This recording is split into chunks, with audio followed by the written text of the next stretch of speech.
How's Clay doing? Clay's good. He practiced full board today. Looked good. He should be good to go tomorrow. We'll list him as probable. Same with Loon. Same with Sean. So good news on the health front. What's it going to be to get Clay back in the line with you guys?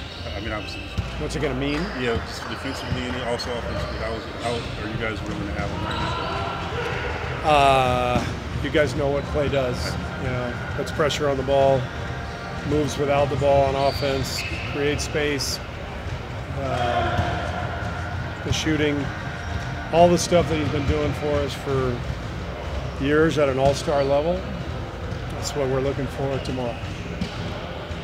To your point, you made often this season about like home court, it's the readiness to open the playoffs. And how do you kind of chart here to the rest of the season of what you feel they need to do to feel good about it? Well, we want home court. You know, I mean, what I've talked about is that health is always the number one priority, and it will remain so. But within that context, we're a game up on Denver. We've got 2 games left with them, both at home, and we got you know, some hot teams behind them, and you know, some teams that are surging. So it's time. It's time for us to turn it up, to lock in, and we've had a good couple of practices last 2 days.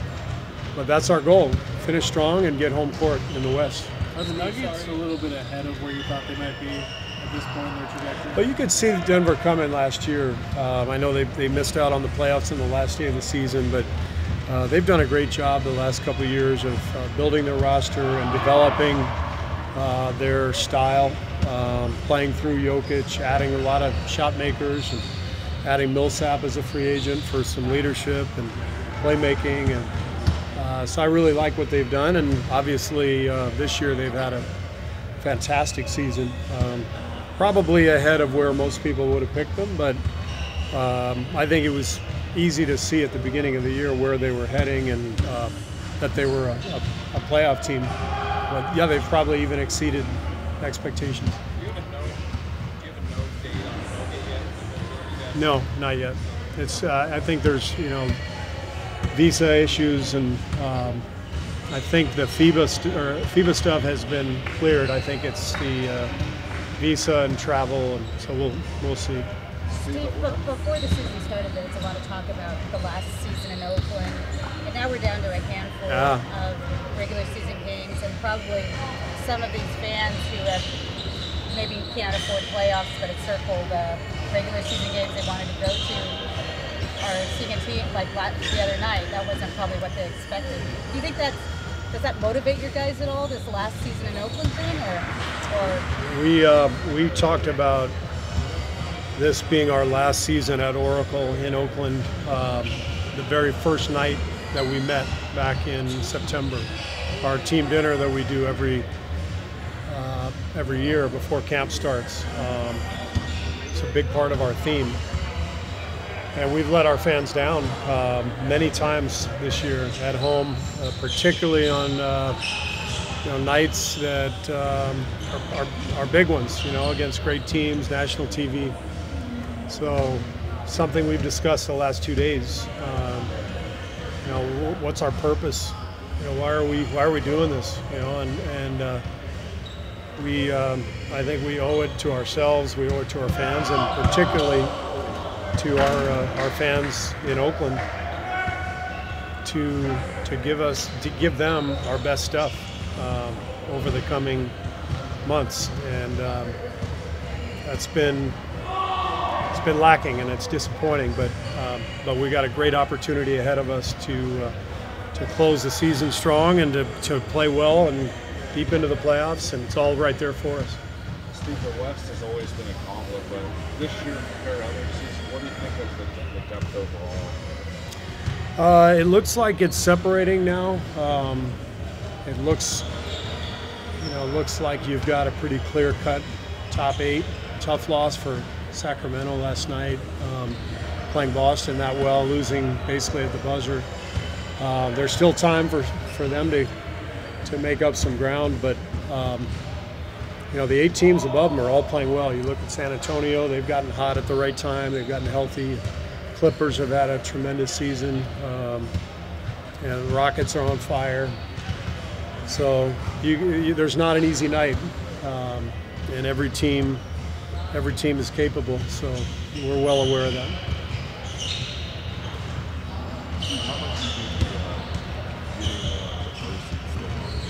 I'm sorry? How much do you think getting the #1 seed is still a motivating factor for this? We talked about it yesterday in practice, and our guys brought it up. It wasn't something that I brought up. The players brought it up, and it's a viable goal. I think, you know, part of the way we've approached the last 2 seasons as a staff and as an organization, as a team, is let's put ourselves in position for the stretch run, knowing that the journey that we've been on for 4 or 5 years now, it's different now than it was the first couple of years. It gets more difficult, the energy level that it takes to do what we've done.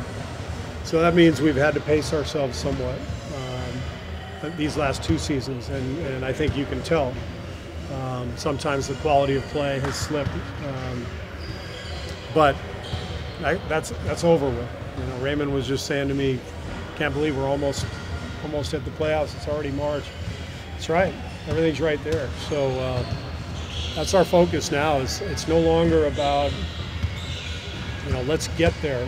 Let's find our way there over the long haul.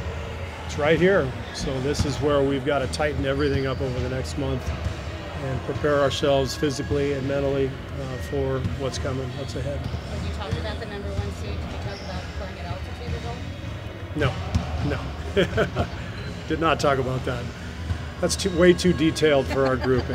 I may have you come in and talk to the team tomorrow. I see Damien out there working out pretty hard. Is there any realistic possibility you can see him back in May? Doubtful. I mean, he hasn't done anything live. He's just now starting basketball stuff. Doubtful at any point in the playoffs. Yeah, it's doubtful, but it's a possibility. Is this his first day on the court? No, he's been on the court. He doesn't do anything live, but he's been on the court the last week or 2, just getting some reps in individually. Thanks, everybody. Thank you, Stu.